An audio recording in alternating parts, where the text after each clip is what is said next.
Hello students, जैसा कि आपको पता है कि हम कवर कर रहे हैं ओ लेवल के लिए एमसीक्यूज़। हमने आईओटी का पूरा पूरा कर रखा है और हम पाइथन वाले पेपर का मतलब हम बात कर रहे हैं M3R5 का। हमने ऑलरेडी एक एक एपिसोड अपलोड कर दिया है, एक सेशन अपलोड कर दिया है। ये दूसरा सेशन है, पार्ट 2, और प्रेजेंट किया जा रहा है कोडजेन इंडिया द्वारा। तो इसको आप एक काम कर सकते हैं इसमें, जैसा कि बच्चों का जवाब मुझे मिला, इसमें आप क्या कर सकते हैं कि 5 सेकंड तक आप होल्ड कर लीजिए क्वेश्चंस को। जैसे मैं आपको क्वेश्चन दिखाऊंगा, आप 5 सेकंड होल्ड कर लीजिए, आपने ऑप्शन टिक कर लीजिए अपने दिमाग में या जहाँ भी आप पेपर में सॉल्व करना चाहते हैं। फिर उसके बाद तब आप एनालिसिस देखिए, तो उसका आपको बेहतर बेनिफिट मिलेगा, साथ साथ आपका रिवीजन भी अच्छा होता जाएगा। अगर ये पसंद आए तो आप बाकी लोगों को शेयर कीजिए, बाकी चैनल्स को ग्रोथ करने में हमारी मदद कीजिए। Thank you. आगे बढ़ते हैं।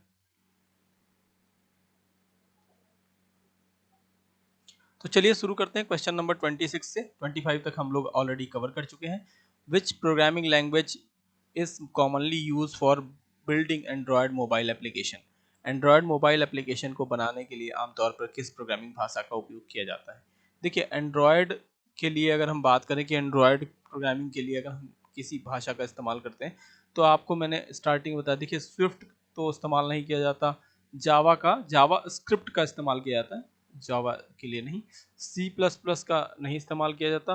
कोटलिन एक लैंग्वेज है, आप यूँ कहें कि एक कोटलिन लैंग्वेज है, उसका इस्तेमाल किया जाता है।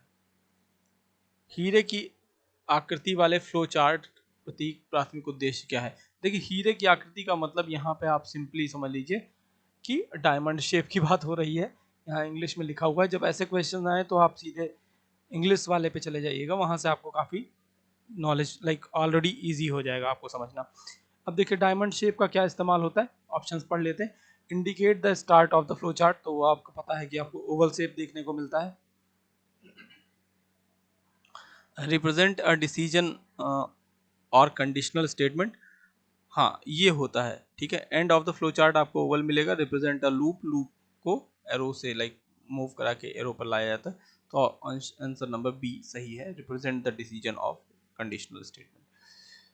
विच of the following is example of compiler. देखिए, मैंने आपको बताया था कि कंपाइलर, ठीक है, इंटरप्रेटर और असेंबलर, इनके बारे में एक बार पढ़ लीजिएगा तीनों। यहाँ पर मैं बहुत डिटेल में नहीं जा सकता, इसलिए मैं सीधे सीधे क्वेश्चंस पे फिर से वापस आता हूँ। आप एक बार देख लीजिएगा, अगर नहीं क्लियर हो रहा तो इसके लिए रिलेटेड एक वीडियो ऑलरेडी पड़ा है, उस पर आप देख लीजिएगा। विच of the following is an example of compiler. Compiler का कौन सा एग्जाम्पल है, तो जीसीसी या जेएनयू कंपाइलर कलेक्शंस बोलते हैं इसको, ठीक है। तो जीसीसी जो है वो कंपाइलर है। पाइथन इंटरप्रेटर भी एक कंपाइलर होता है, बट ये स्पेसिफिक कंपाइलर है जो एक स्पेसिफिक सॉफ्टवेयर के लिए ही काम करता है।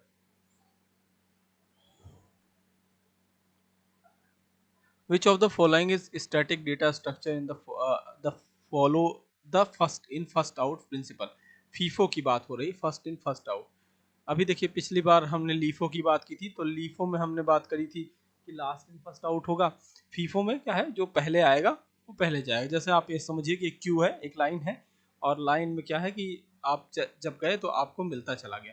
इसका जवाब भी क्यू ही होगा, कि जैसे मान लीजिए जो पहला पर्सन है उसको पहले चीज़ें मिलेंगी। ऐसे समझ लीजिए कि आप टिकट रेलवे प्लेटफॉर्म पे गए, है ना, और वहाँ से आप टिकट ले रहे हैं, तो टिकट ले रहे हैं तो आपको क्या मिलेगा कि पहला जो पहले आएगा उसी को पहले मिलेगा। Which in programming what does the term syntax error refer. Syntax error क्या रिफर करता है, तो यहाँ पे सिंटैक्स एरर की बात होगी तो आप ध्यान रखेंगे कि बेसिकली हम सिंटैक्स एरर क्या करेंगे, occurred during the compilation particular error which occur during the compilation. Which of the following is not a programming language. Java है, binary code C plus plus, debugging, debugging is a process, तो ये नहीं है। बाकी तीनों आपको programming language है। ये सिंपल सिंपल सवाल है, ऐसे सीधे सवाल पूछे गए हैं इसलिए मैं इनको शामिल कर रहा हूँ। विच of the following is commonly use algorithm for sorting element in array. किस सारणी में तत्वों को सॉर्ट करने के लिए कौन सा उपयोग किया जाने वाला एल्गोरिदम है। देखिए एक होता है BFS, इसको आप हिंदी में थोड़ा ना पढ़िएगा आपकी बार। BFS breath first search, DFS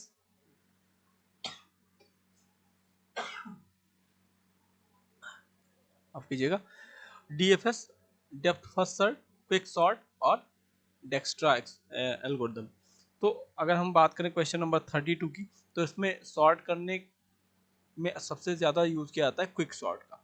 ठीक है, बाकी प्रोसेस बड़े टफ होते हैं।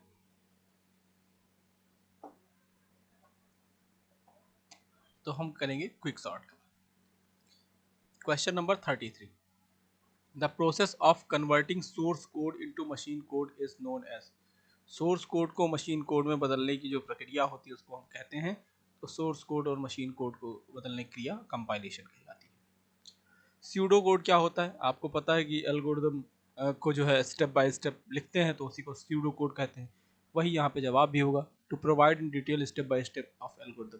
ठीक है, तो आपको ए ऑप्शन देखने को मिलेगा। Which of the following is a type of documentation in used to explain the purpose and uses of a function and variable in code? निम्नलिखित में से कौन सा एक प्रकार का दस्तावेज है इसका उपयोग कोड, फंक्शंस और वेरिएबल के उद्देश्य को उपयोग को समझाने के लिए किया जाता है? तो उद्देश्य और उपयोग को समझाने के लिए इसका इस्तेमाल किया जाएगा, उसको हम बोलते हैं API डॉक्यूमेंटेशन। ये आगे भी पढ़ेंगे, जब आप जावास्क्रिप्ट पढ़ेंगे तो वहां से क्वेश्चन ये गलती से आ गया है यहाँ पे। Which programming language is commonly used for web development and known for its simplicity and readability?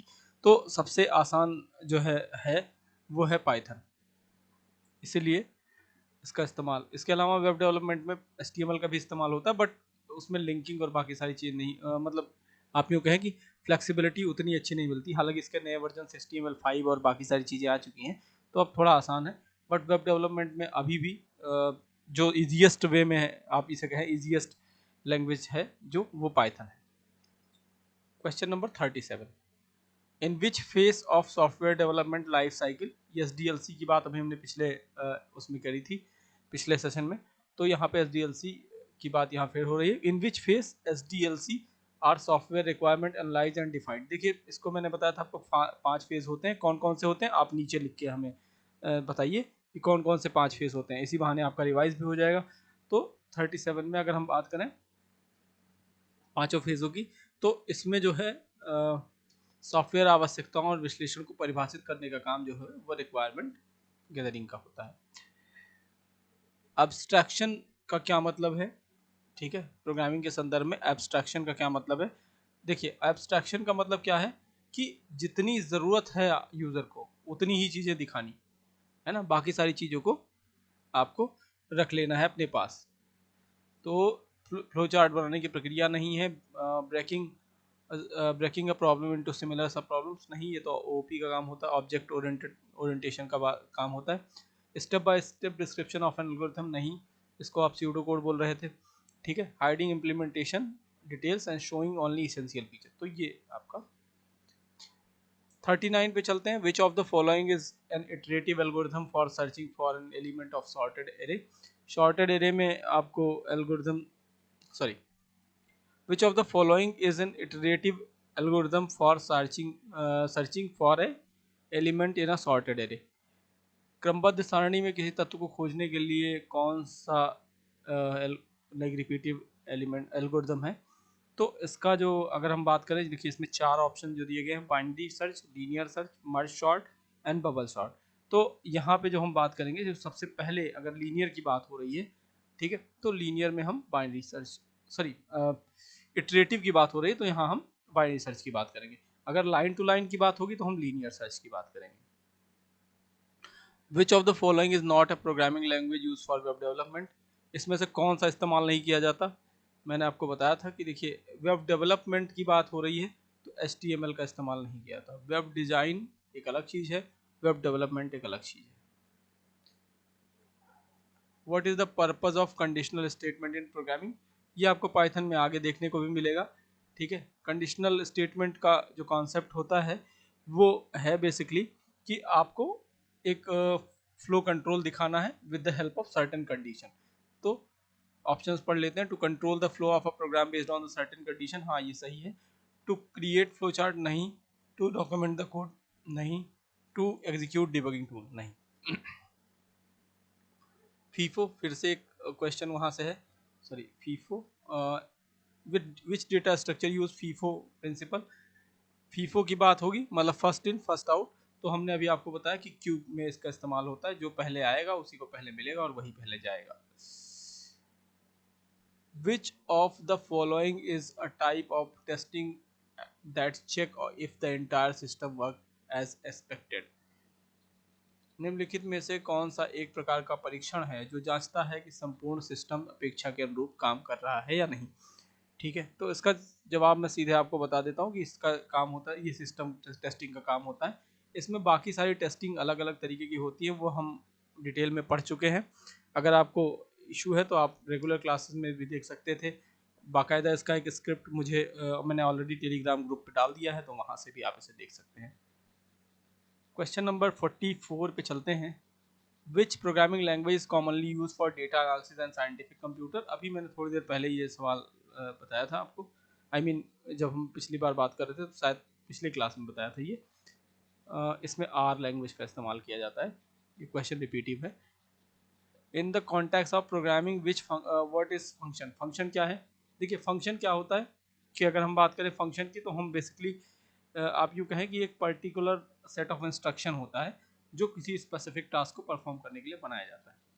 ठीक है, ऑप्शंस पढ़ लेते हैं। A visual representation of an algorithm, इसको फ्लो चार्ट कहते हैं। A set of instruction that perform a specific task, same to same word यहाँ पे लिखा हुआ है। A type of data structure, data structure का टाइप नहीं।